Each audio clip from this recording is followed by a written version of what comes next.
then the only way that we can truly succeed and stay in contact and connection with our people is if we bring them with us. Prince Harry is revealing what gets him out of bed every morning. The Duke of Sussex closed out BetterUp's Uplift Summit Wednesday night and told the audience what drives his purpose every day. Quote, "For me personally, I get so much out of helping other people. To be in the service of others is what drives me, what gets me out of bed every day. Then you have kids," he said, according to People.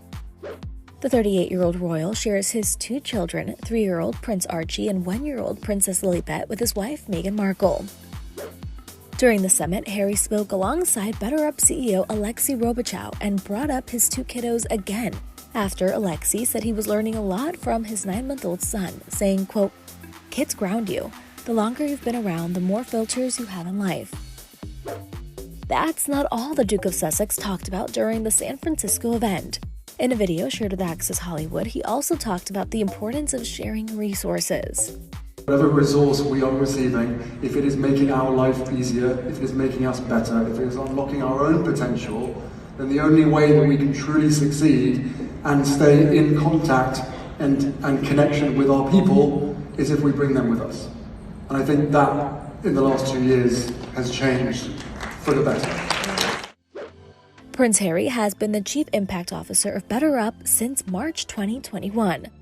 The royal has been open about his mental health over the past years, and in January, he got personal in his memoir, Spare, dropping several revelations about his life and the royal family.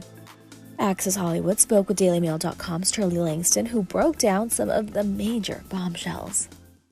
The way that Prince Harry frames the story of losing his virginity is recalling an encounter with one of his royal bodyguards who paid him a visit at Eton and said that he had been sent there to find out the truth.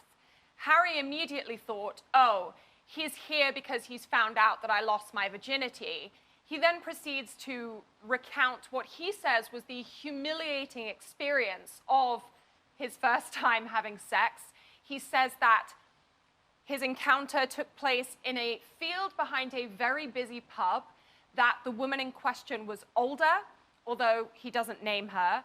He says that she treated him like a young stallion, that he mounted her, and that after it was over, she gave him a slap on the behind, and off he went on his merry way. Now, he says that it was humiliating. He says that it was incredibly foolish, because it took place in such a public area, and he was convinced that someone must have seen it happening. As it turns out, the bodyguard in question had been sent to Harry's school to ask whether Harry had been doing drugs, but Harry took that opportunity in the book to share a very intimate moment with what will no doubt be millions of readers across the world. I can't believe he's sharing all of this.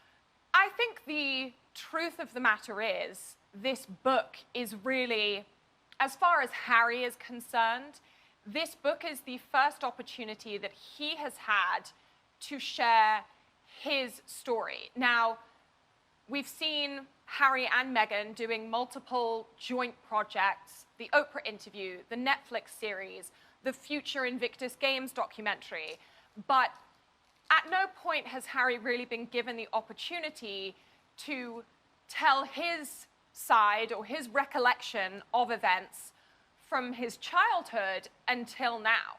And I think in some ways this experience of writing the book will have been something of a floodgate moment for Harry, where once he started, he just couldn't stop.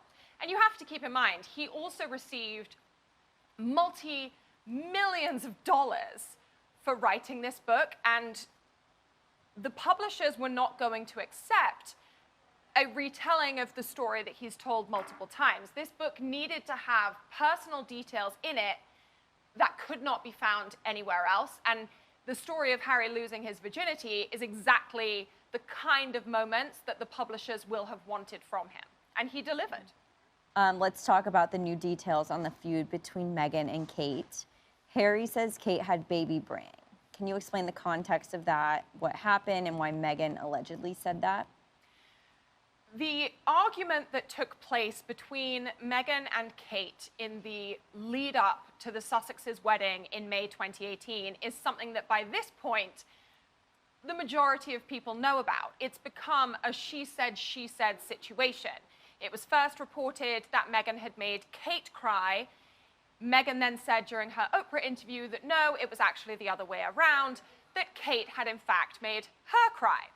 After that, it was reported again that no, it was in fact Meghan who made Kate cry over an argument about bridesmaids' dresses.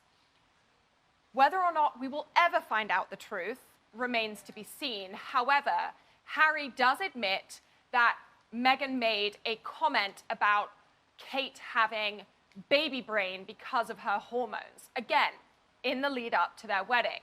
Understandably, this comment really upset Kate, and Meghan was actually reprimanded by someone inside the palace who told her that she was not close enough to Kate to be joking about her hormones. Meghan found that encounter upsetting for her part. I think the reality about this whole controversy is that the two women were never bosom buddies. They were never best friends. And to hear it from sources who are close to Kate, she did all that she could to welcome Meghan into the royal family and to really show her the ropes, to kind of indicate to her best practices, as it were, the best practices of being a new member of the royal family. As far as Meghan is concerned, Kate did not give her enough support and didn't really treat her like a sister-in-law. She was more like a kind of, person who was making sure that Meghan was following the rules. So I think the truth of the matter is the two women were never really on the same side, nor were they really on the same page.